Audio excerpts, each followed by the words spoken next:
dinadaan lang sa sipag mga kalapatids. Kailangan talaga sipag. Kung gusto mong manalo, sipag talaga.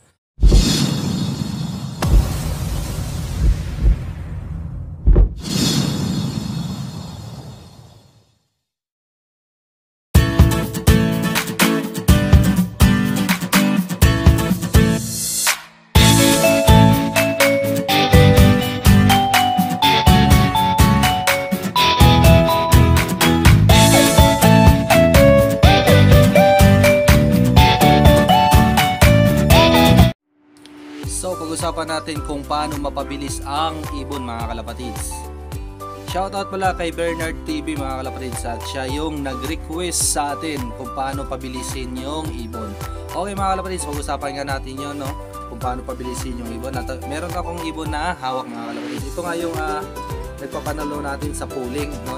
Isa siyang cock. Mas maganda mga kalapatids kung small cock yung ibon natin, no? Unang-una mga kalapatids, alamin natin po yung lipad ng ibon. Okay, sa cock tayo mga kalapatids kung paano mag-motivate ng cock. Ang pag-motivate ng cock mga kalapatids para mag-improve yung kanyang lipad, dapat may asawa siya mga kalapatids. Tapos mas maganda mga kalapatids kung naka-widowhood yung yung ibon na may kasama, no? Tapos, ayan, meron nga silang tinatawag na bullying mga kalapatids, no? Isa sa napakagandang gamitin, yung cock ninyo mga kalapatids, maglagay kayo ng matapang na cock doon sa ibon na pinaglalaro nyo sa bowling mga kalapatids. Example mga kalapatids, itong cock na to, ito yung nilalaro ko ng bowling, no? Tapos, nakalagay ito sa widowhood, or sabihin natin example yung basta mayroong widowhood or ano mga kalapatids yung single cage. Ilagay natin siya sa single ito, bahay niya yung single cage na yun mga kalapatids. Ang gawin natin, lagyan siya ng cock na matapang sa loob ng single cage, no? Or sa widowhood, lagyan ng cock. Tapos kailangan makita niya mga kalapatids na binabarako yung kanyang asawa. Napakaganda ng niyan mga kalapatids. Nagwawala yung cock mga kalapatids. Gustong umuwi, ganoon. Ayan. Ito yung ibon pala natin mga kalapatids. Hindi natin nailaro ngayon dahil naglalagas niya yung pakpak niya. Sa mas maganda mga kalapatids kung ito yung pakpak ng ibon niya na nilalaro. Ganoon lang mga kalapatids para magpabilis. Tapos pangalawa, pagtutos. Yan ang pinakamahalaga mga kalapatids. Kahit i-motivate mo yung ibon mo, kung hindi mo naman tinutos, wala rin mga kalapatids. Mahalaga, kailangan masipag ka mga kalapatids magtos. Mas maganda kung i-single toss nyo mga kalapatids ng kaysa-isa. Tapos ayun, mahalaga yung pagtutos mga kalapatids. Parang tao lang yan mga kalapatids, no? Kapag pupunta ka sa tropa mo, bahay ng tropa mo, hindi mo alam yung bahay ng tropa mo, siyempre hindi ka agad makapunta doon sa bahay ng tropa mo. Tatawagan mo pa sa cellphone. Pero sa pangalawang punta ng tropa mo, pangalawang punta mo sa bahay ng tropa mo, syempre alam mo na, ibig sabihin mas mabilis yung pagpunta mo. Parang ganoon lang din yun sa ibon mga kalapatids. Pag yung pinagtutusan mo doon sa pinasintur ng saan yung release ng ibon, pag madaanan niya yung pinagtusan mo, mas mabilis siyang umuwi kasi alam niya yung daan mga kalapatids. Lalo na kung nakamotivate yung ibon nyo, iniisip niya lagi may asawa din sa pwesto niya, di ba? Ganun lang magpabilis ng ibon mga kalapatids. Ang pangatlo mga kalapatids, yung condition. Kahit i-motivate mo yan, kahit itutos mo yung ibon mo, kung wala sa condition yung ibon mo, di pa rin niya bibilis yung ibon mo mga kalapatids. Ang mahalaga talaga yung tatlo na yan: motivation, self-toss, at saka condition mga kalapatids. Siyempre, kailangan yung ibon mo mabilis para mas lalo siyang bibilis, no? Kasi kung pang long distance yung ibon mo, i-motivate mo, mag-i-improve naman yung ibon mo mga kalapatids. Kung nag-i-speed man siya ng mga 800, 700, sigurado papalo siya ng 900 to 1,000 ang speed. So nakamotivate at saka tinutos mo. Yan. Pero Depende pa rin sa ibon yan mga kalapatids, no? Mas maganda talaga, mas maganda meron kang ibon na mabilis dun sa, pare may 5 kang ibon, siya yung pinakamabilis dun sa 5 na yon mga kalapatids. Yun yung i-motivate mo ngayon, tapos i-single toss mo, kaya condition mo mga kalapatids. Di naman kailangan ng gamot mga kalapatids para bumilis yung ibon. Lalo ako mga kalapatids, no, gamit ko lang multivitamins, calcium, yan lang mga kalapatids. Sinasali ko na sa pooling ibon ko. Dinadaan lang sa sipag mga kalapatids. Kailangan talaga sipag. Kung gusto mong manalo, sipag talaga. Sa ngayon nga mga kalapatids, hindi ako masyadong nakatutok sa ibon ngayon dahil busy nga ako, no? Kaya pinipilit ako na sumali sa pooling. Wala talaga akong pang-pooling mga kalapatids. Sinasabi ko sa kanila, wala talaga akong pang-pooling. Okay, pag-usapan na naman natin yung hen mga kalapatids, ano? Para bumilis yung hen naman mga kalapatids, no, mas maganda yung may itlog. Yan. Kasi yung hen kasi mga kalapatids, pag may itlog yan, naghahabol talaga yan. Lalo na pag sila yung maglilimlim tuwing umaga. Ayan mga kalapatids, hinahabol nila yung oras na paglilimlim nila. Kaya halos mabilis talaga yung hen mga kalapatids, lalo pag limlim nilang umaga. Nagbe-break away sila mga kalapatids kadalasan sa mga hen. Ganon din naman sa kak mga kalapatids. Basta maganda yung pag-motivate mo, siguradong lapit sa'yo panalo. Huwag yung motivate mo ngayon tapos kinarga mo, hindi pumukol, ganon pa rin yung lipad. Huwag kang sumuko mga kalapatids.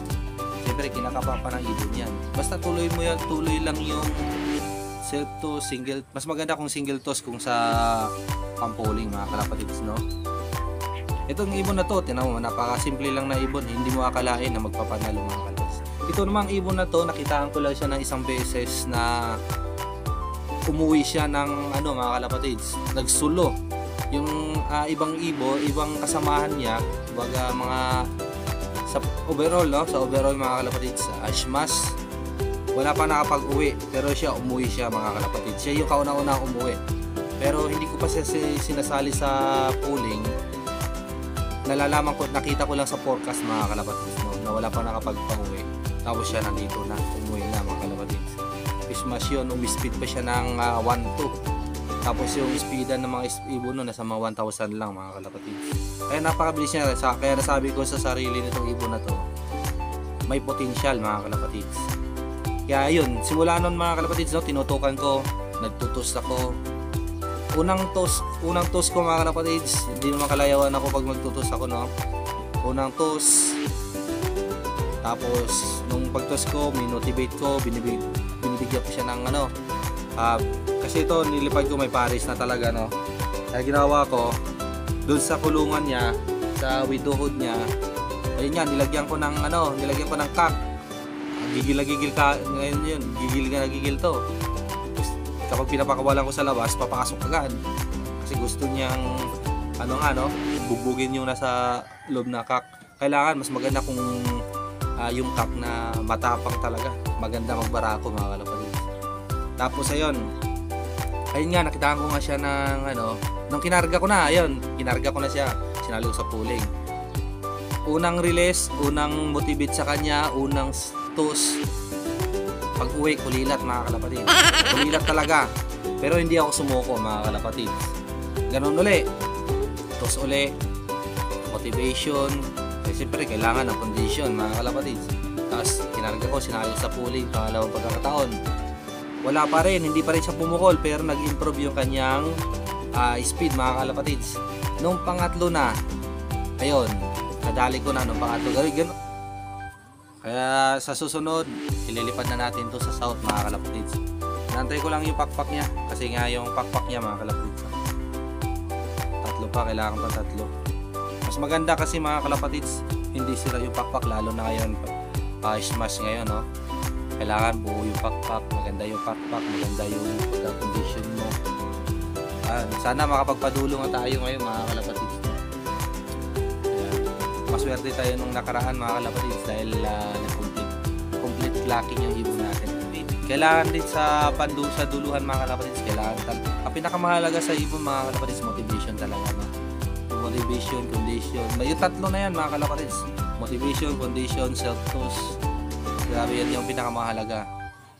Pero yung gamot mga kalapatids, alalay lang yan. Huwag nyong sirain yung ibon nyo sa gamot mga kalapatids. Walang gamot na nagpapabilis sa ibon. Ang nagpapabilis ng ibon tayo mga kalapatids, dahil tayo yung trainer. Tayo yung trainer nila, no? Kaya tayo yung talaga nagpapabilis sa ibon, hindi yung gamot mga kalapatids.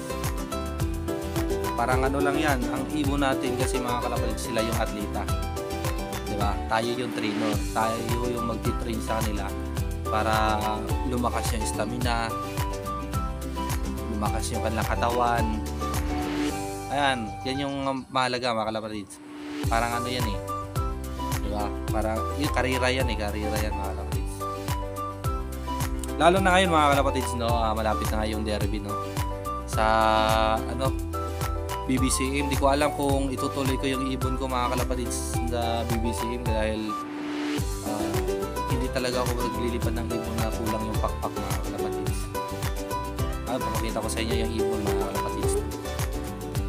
Ay mga kalapatids, no, ito nga yung ibon na kinakarga natin sa BBCM, si Kidlat mga kalapatids, no. Napakagandang ibon din to mga kalapatids. Yan, si Kidlat. Ito nga yung iniisip ko mga kalapatids, no, na nagdadalawang isip ako kung ituloy ko ba yung magkarga sa derby mga kalapatids. Kaya pakpak niya mga kalapatids. Ito malalagas na to mga kalapatids, yung pinakadulo. Yan, ito kakatubo lang yung pangalawa sa dulo mga kalapatids. Sa na yung derby, sa first derby sa Biyernes na mga kalapatids. Pag ito malaglag yung isa, siyam na lang yung pakpak niya mga kalapatids. Doon pa lang dihado na tayo. Kaya pinag-isipan ko kung sa BBC mo ikakarga or sa PRPC mga kalapatids, dahil ang tubo nga ng pakpak ay 1 buwan bago tumutubo yung pakpak, bago humaba. Or sa susunod na lang ihinto ko mga kalapatids. Sayang kasi mga kalapatids yung ibon. Ayan mga kalapatids, sa pakita sa inyo, diba? Ito lumang-luma na to. Pag ito kasi mga kalapatids, pag pumantay na to dito sa pangatlong pakpak, malalaglag na to. Kaya sayang yung ibon mga kalapatids, baka madisgrasya lang. Baka hindi ko maituloy ito mga kalapatids. Kaya may lalaro ko lang sa baka yung 2 ibon lang mga kalapatids. Self-tools sa kondisyon ng ibon. Walang gamot mga kalapatids, di na kailangan ng gamot yan. Basta nasa kondisyon yung ibon mo, sakto sa training, sakto sa pagmotivate, pupukol at pupukol yan. Kahit sa mga area mga kalapatids, napakalaking bagay. Pag manalo ka sa mga area, malaking bagay, pambili na rin na patuka yun mga kalapatids. Sa mga saibit, diba? Sayang din kasi lipad ka ng lipad ng ibon, tapos sali ka na sa cooling, hindi ka naman nagtutus, hinahayaan mo lang naman yung ibon mo. Kaya napapansin nyo mga kalapatids, no, yung mga nahuhuling ibon sa susunod na karga, sila yung nauna dahil medyo nalibot nila kasi yan mga kalapatids. Mga kalapatids, no, dito na natin tatapusin yung ating video, no. Kung nagustuhan nyo yung ating video mga kalapatids, please like, share, and subscribe mga kalapatids. Ganun lang mga kalapatids, kailangan lang natin na tutukan yung ibon. Kung gusto nyo manalo sa pooling, ayan, sipagan mga kalapatids, kailangan talaga sipag. Mahalaga yung sipag mga kalapatids. Self-tools, no? Okay mga kalapatids, sana nagustuhan nyo. Happy flying mga kalapatids.